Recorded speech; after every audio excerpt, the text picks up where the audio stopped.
Hello students, we are starting with the first chapter, that is the fundamental of life. This is a very basic and very important chapter in biology.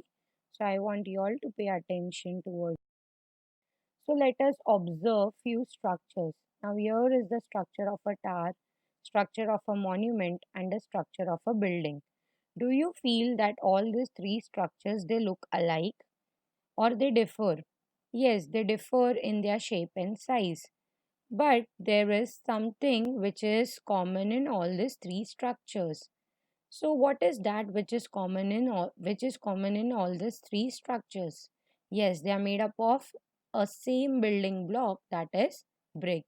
Bricks are the basic building block of any structure. Similarly, there are millions of living beings on this earth, be it a plant, a small virus, bacteria, fungi, animal, any human being, mammal, all living beings are very different from each other in their shape and size. But we all also have a common basic structure. And what is the basic structure in all living beings, or what is our basic building block? It is cell. Yes, you are right. That is, cell is the basic building life. So, how do we define a cell? Just as I said, cell is the common, basic, structural, and functional unit of living. Every living being has a fundamental structural and functional unit, that is a cell. So, let us understand how this cell was discovered. It was discovered in the year 1665 by a scientist called as Robert Hooke.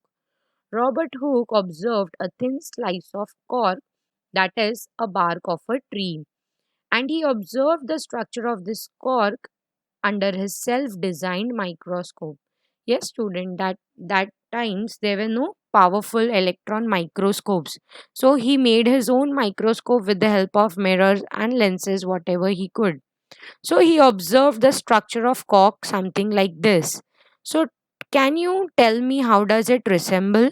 Yes, you are right. It resembles like the structure of honeycomb. These are small empty rooms, or I can say these are small empty compartments which look like the structure of honeycomb. And he labeled them as cells. Until today, we use the word cell for this structure. That is, in Latin, cells mean small room.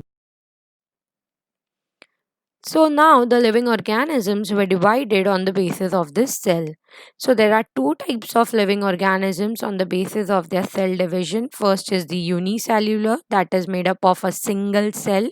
Uni means one, cellular means cell. Multi means they are made up of more than one type of cell. So unicellular organisms have one cell which carries out all their function.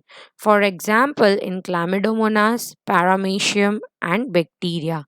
In multicellular organisms, these cells will group together to form a single body and they'll carry out different functions in various body parts.